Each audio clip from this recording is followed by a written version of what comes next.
I spent 8 years quietly funding my in-laws' dream home while my brother-in-law did nothing.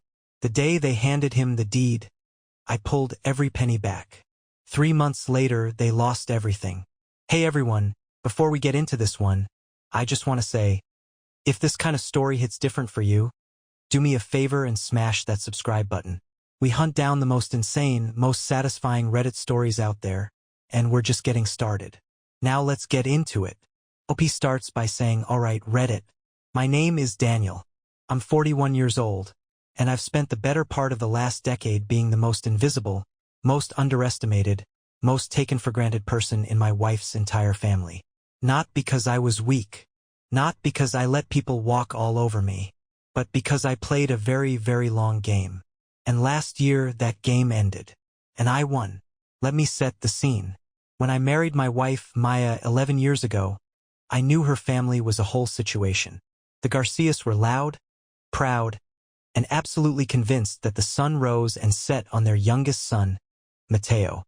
That's Maya's brother, the golden child, the guy who could do no wrong even when he was actively doing wrong right in front of everyone. Maya is the middle child, sandwiched between Mateo and their older sister, Claudia, who had moved to Portland years earlier and mostly kept her distance. Smart woman, honestly. Her parents, Roberto and Elena Garcia, were good people in the way that some parents are good people. Warm, generous, full of love, but completely catastrophically blind when it came to their son. They'd built their whole identity around Mateo. Every story at family dinners was about Mateo. Every achievement on the fridge was Mateo's. Every sacrifice they made with Mateo's future in mind. Maya, she was the reliable one. The one who didn't need as much.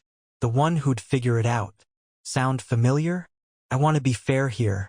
Roberto and Elena weren't cruel people. They genuinely loved Maya.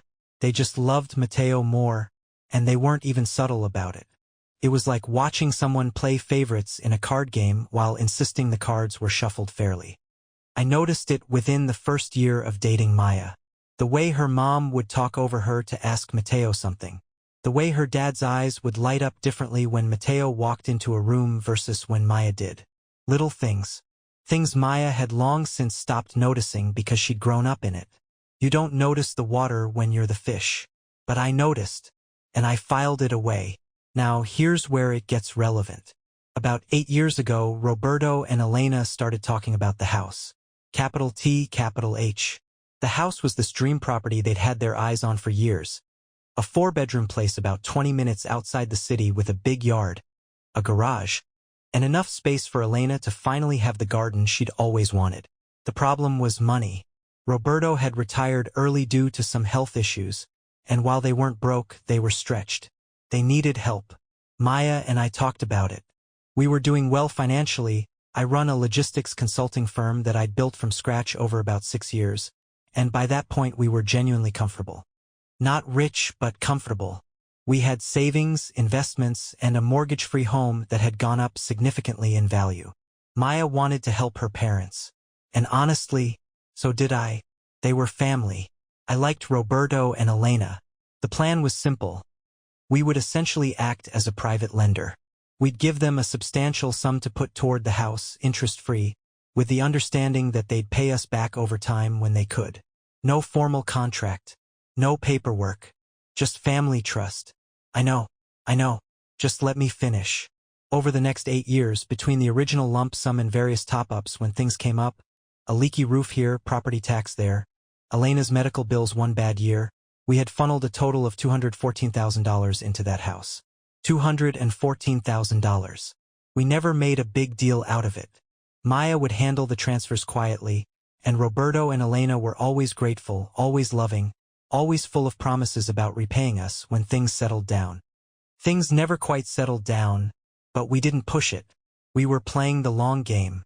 Now, where was Mateo during all of this? Great question. Mateo, at 38 years old, was doing what Mateo did best. Absolutely nothing productive while looking very confident about it. He'd started 3 different businesses in 10 years. A food truck that never launched. An app that never got funded. A sports memorabilia resale operation that somehow lost money despite the market being red hot. Each time, Roberto and Elena had scraped together a few thousand to help him get started. Each time, Matteo had burned through it and moved on to the next big idea. In between ventures, Matteo lived at home, then moved into an apartment, then moved back home, then crashed with a friend. He had a girlfriend named Tiffany who was sweet, but seemed perpetually confused about what their relationship actually was. He drove a car that Roberto quietly paid insurance on.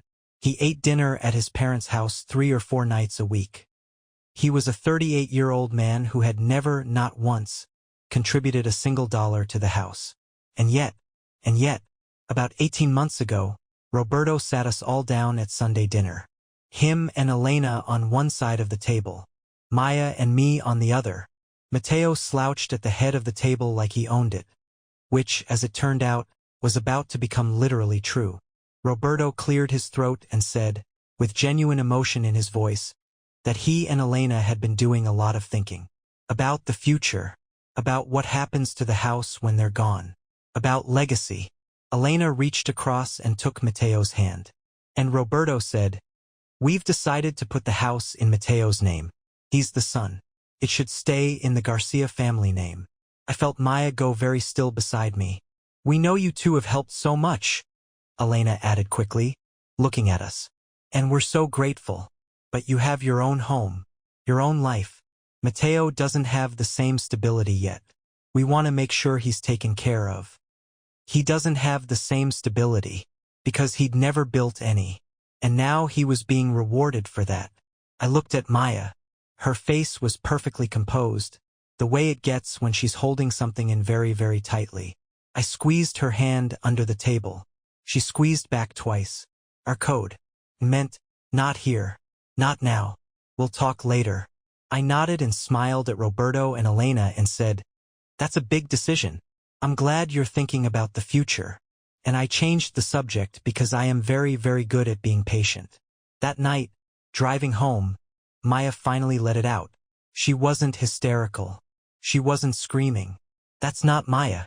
She just got very quiet and very precise, the way she does when something has genuinely hurt her, and she said, 8 years, $214,000. And they gave it to Matteo. Not gave him the money, gave him the asset our money had helped build. I let her talk. I listened to all of it, the years of being overlooked, the Christmas where Matteo got a new laptop and Maya got a gift card, the way Elena always referred to Matteo's potential like it was still a live thing after 4 decades. I'd heard pieces of it before, but that night she said all of it. And when she was done, I said, "Okay, then we stop." She looked at me. "Stop what?" "Everything," I said. "We stop the transfers. We stop the top-ups. And we start calling in the debt." She was quiet for a long moment. Then she said, "They can't pay it back.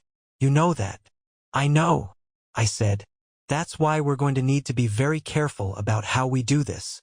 Here's what most people don't know about me. I am, at my core, a logistics person. My entire job is understanding systems, dependencies, and what happens when you remove one load-bearing piece from a structure. I'd spent 8 years watching the Garcia family's financial ecosystem, and I knew exactly how interconnected everything was. The house had a mortgage. Roberto and Elena were making payments on it with the help of a monthly gift from us that had been quietly covering the gap between their fixed income and their expenses. We'd never formalized it as a mortgage payment, but that's exactly what it was. Without our contribution, they couldn't make those payments on their own. They also had property taxes coming up in 4 months. Homeowners insurance renewal in 6. Elena had a routine medical procedure scheduled for the fall that wasn't fully covered by their supplemental insurance. She'd mentioned this to Maya just a few weeks earlier, actually asking if we could help with the copay. We'd said yes at the time. Now I made a mental note. None of this was going to be pretty, but they had made a choice. Choices have consequences. Over the next 2 weeks, Maya and I had several long conversations about how to proceed. This was not about cruelty. This was not about revenge. This was about finally having an honest relationship with this family, even if that honesty was uncomfortable. We agreed on a few things. First, we would send a formal letter documenting the $214,000 as a personal loan, not a gift. We had bank records. We had transfer histories. We had 8 years of paper trail. We wouldn't be fabricating anything. We'd simply be reframing what had always been true.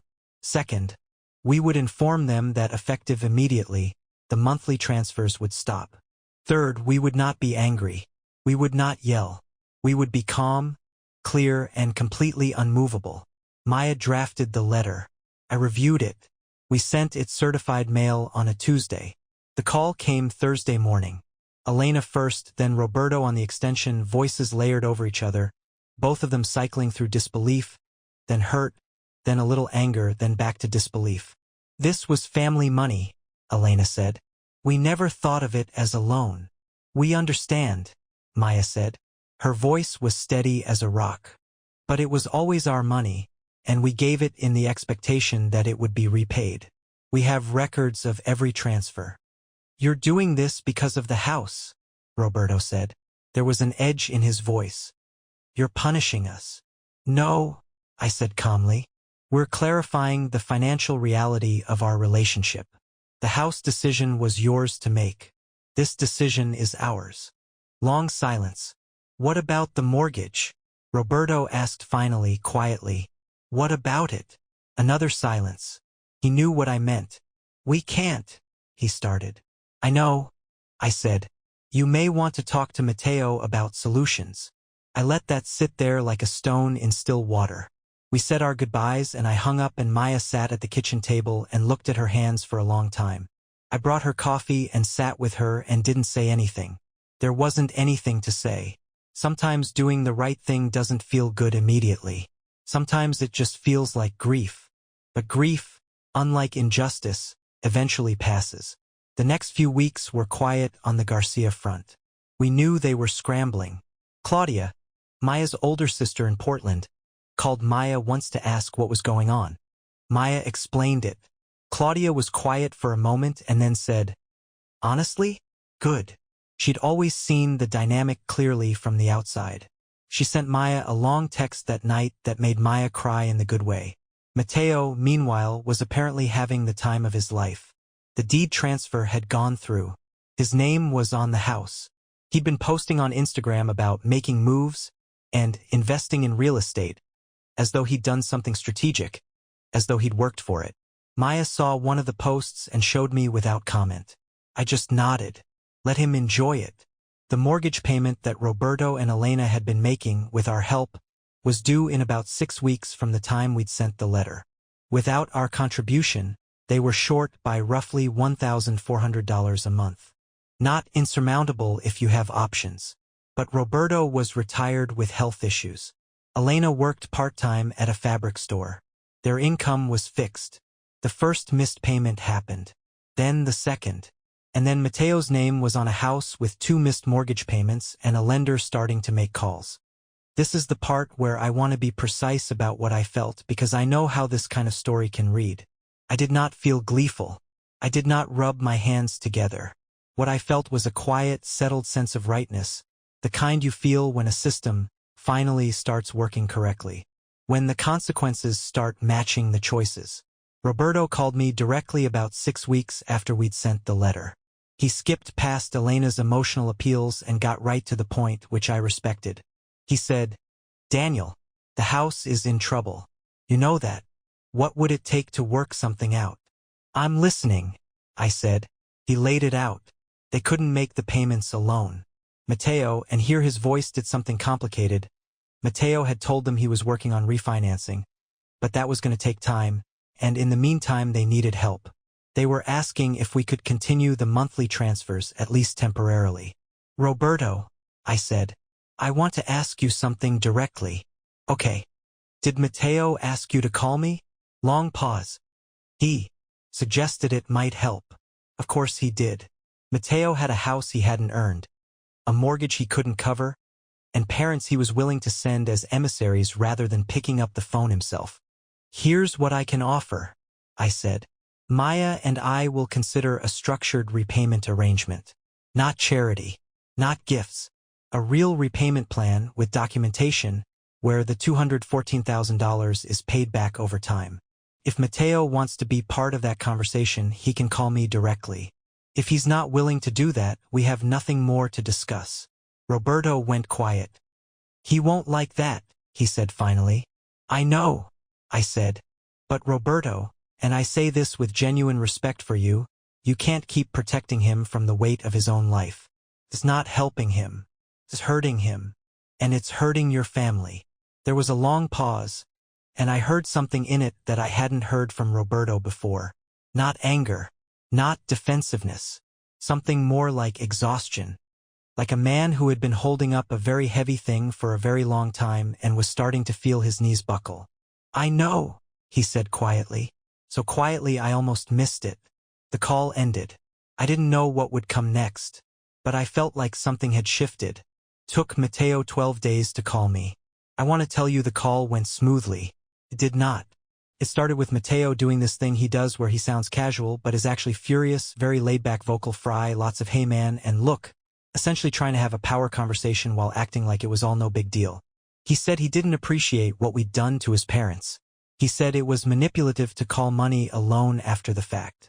He said, and I quote, "You don't just get to change the rules." I let him finish. Then I said, "Mateo, I'm going to read you something." And I read him, slowly and clearly, every line of every transfer we'd made over 8 years. Dates, amounts, running total, $214,000. The whole time I was reading, he was silent. When I finished, I said, "Those are the rules. They were always the rules. We just never formalized them because we trusted your family. That trust was misplaced." More silence. "What do you want?" he said finally, and the bravado was gone from his voice. He sounded younger without it. Smaller. "I want a signed repayment agreement," I said. "Monthly payments, reasonable terms, notarized. I want your name on it as well as your parents, since the house is in your name. And I want a conversation, a real one, where you and your parents and Maya and I sit down together and talk honestly about what this family actually looks like going forward. And if I say no, then we pursue the debt through legal channels, and the house becomes part of that process." I heard him breathing on the other end of the line. "That would destroy my parents," he said. "Yes," I said, "it would. Which is why I'm hoping you'll say yes. Mateo is not a stupid person. He's just always been a person who was never forced to choose between his comfort and someone else's well-being. This was the first time in his life those two things were pointing in opposite directions, and there was no parent standing between him and the collision. He said he needed to think about it. He called back the next day and said yes. The sit-down happened on a Saturday in October at Roberto and Elena's kitchen table. All 5 of us, Roberto, Elena, Mateo, Maya, and me. Claudia joined by video call from Portland. She'd insisted, and honestly her presence was one of the best things about the whole conversation. The first 20 minutes were uncomfortable in the way that honest conversations always are when you've been having dishonest ones for years. Elena cried twice. Roberto looked at his hands a lot. Mateo sat very straight in his chair and stared at the middle distance like a man trying to stay in his body. But we said everything that needed to be said. Maya talked about growing up feeling like a backup plan. She said it without anger. She said it like someone reporting a weather pattern. "Here is what the climate was like. Here is what it did to me." I watched Roberto and Elena hear it in a way they'd never had to hear it before, and I watched something shift in their faces. Elena kept saying, "I didn't know," and I believed her. That was the tragedy of it, she genuinely hadn't seen it. She'd been so focused on Mateo's perceived fragility that she'd never noticed Maya's quiet endurance. Mateo, to his credit, didn't try to defend himself. He sat there and took it. When it was his turn to speak, he said something I hadn't expected. He said, "I think I've always known things weren't fair. I just didn't want to look at it." That was the most honest thing I'd ever heard him say. Claudia, from her little video call rectangle, said, "That's a start." We signed the repayment agreement at that same table. Monthly payments, 15-year term, well below market interest rates. We weren't trying to bleed them dry. We were trying to make it real, to make it count. Mateo's name was on the document. His handwriting for the first time was attached to a promise. That was 6 months ago. 3 payments have come in since then, on time every month. Nothing dramatic. No grand gesture. Just money appearing in our account on the first of the month like a quiet acknowledgement that something has changed. Mateo, from what Maya tells me, has taken over more of the household responsibilities since the agreement. He got a real job, not a startup, not a venture, a 9-to-5 with a salary and benefits. Maya said their mom told her he seems different. More grounded, like a person who finally has a floor under him because he built one. Maya and Elena have had 2 long phone calls since the October meeting. Real ones. The kind where Elena actually asks about Maya's life and waits to hear the answer. It's early. It's fragile. But it's real in a way it never was before. Roberto took me to coffee last month. Just the 2 of us. He's not a man who apologizes easily, too much pride, which I understand. But he looked me in the eye and said, "You were right. I should have seen it sooner." He paused, then added, "About all of it." I nodded, told him I appreciated that, paid for the coffee. Some people who read stories like this want the ending to be pure victory. The golden child humiliated, the parents weeping, full scorched earth justice. And I get why. There's something satisfying about that kind of story. But that was never what I was after. I was after something simpler and harder. The truth. I wanted my wife's family to finally see her the way she deserved to be seen. I wanted Mateo to feel the weight of something real for the first time. I wanted Roberto and Elena to understand that love without fairness is just favoritism with a warm face. I got all 3.